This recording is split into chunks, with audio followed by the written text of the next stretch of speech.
আসসালামু আলাইকুম। আশা করি সকলেই ভালো আছেন। আমরা আলহামদুলিল্লাহ ভালো আছি।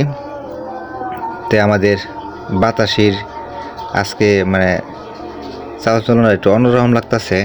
তা আমি আর মুস্তাক আসছিলাম পশ্চিমে গেছিলাম কাজ করতে, ঘাস খেতে।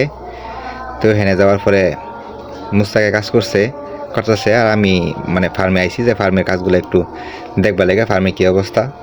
তখন আবার পরে দেখলাম যে বাতাসির চলাফেরা একটু অন্যরকম। পরে ক্যামেরার মধ্যে একটু চেক দিলাম, চেক দিয়ে দেখলাম যে না, সে আজকে একটু শরীরটা অস্থির লাগতেছে। এই যে দেখেন, বারবার শুইতে আছে, শোয়ার পরে আবার বেশিক্ষণ শুয়ে থাকে না, এক্ষুনি আবার উঠে পড়তেছে। কারণ এতেই বুঝলাম যে আজকে বাচ্চা দেওয়ার সম্ভাবনা আছে। আচ্ছা, তারপরে এই যে গরুরে খড় দিলাম।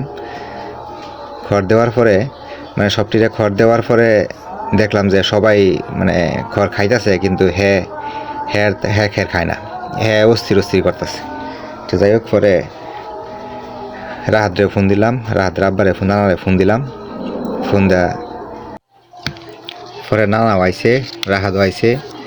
তো রাহাতের লগে যাই একটু পরামর্শ করলাম, রাহাত দেখ কী অবস্থা ব্যবসাটা। পরে হ্যাঁ কইল যে না কাকা, আজকে একটু অন্যরকম, আজকে তার শরীরে ব্যথা।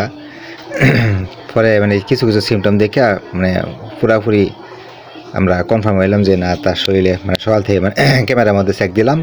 এটা কিন্তু যা ভিডিও দেখতেছেন সমস্তটাই কিন্তু ক্যামেরার ফুটেজ। তাই আমরা ওই যে খেটের দেয়া পরে ক্যামেরার মধ্যে চেক রাখতেছি আর কি, ঘরের মধ্যে বইবে দেখতেছি হ্যাঁ কী করতেছে না করতেছে, সব কিছু খেয়াল রাখতেছি। তো এর মধ্যে আমরা যে করি, কাজটা করি, আমাদের গাভীর সব গাভীরই এই কাজটা করি। আগে তো ক্যালসিয়াম খাওয়াই, তারপরে গাভী বাচ্চা দেওয়ার আগে যে আমরা 3টা ডোজ, 3টা ক্যালসিয়ামের 3টা ডোজ করি। এটা হলো আপনার ক্যালবোস্ট জেল, যেটা আমরা আগে একটা ভিডিওতে দেখাইছিলাম। ওই ক্যালবোস্ট জেল আমরা বাচ্চা দেওয়ার আগে খাওয়াই। তো আমি যে খের দিলাম, খের দেওয়ার পরে এই যে অল্প একটু খের খায়া দেখেন যে আবার একটু বয়ে থাকবো, তার শরীরে অন্যরকম। আর তারে তার এই বাতাসির যে আমরা হাত দেয়া পাল দেয়াছিলাম আর কি, এই জন্যে ওই ডেটটা আমরা লিখে রাখছিলাম না, কনসেপ্ট করার ডেটটা লিখে রাখছিলাম না লিখে রাখার কারণে খুবই টেনশন হয়েছে কবে বাচ্চা দিব।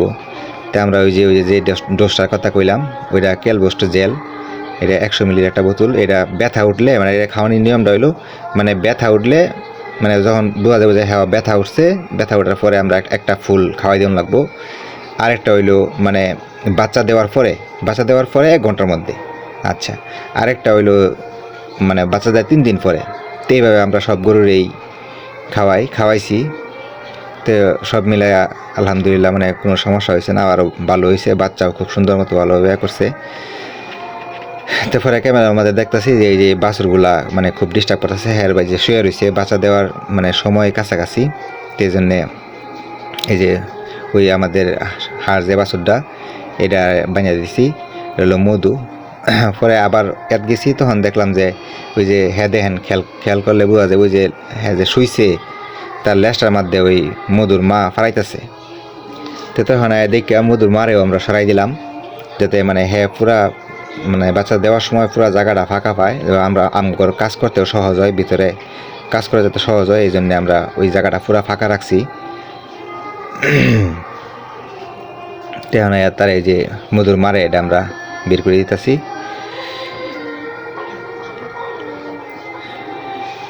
তো যাই হোক, আলহামদুলিল্লাহ বাচ্চা দেওয়ার ভিডিওটা আমরা পরে করাম, কারণ ওইটা পুরাটা দেখাইলে ভিডিও অনেক লম্বা হয়ে যাব। তো এই জন্য আমরা করলাম না। সবাই ভালো থাকবেন। আসসালামু আলাইকুম।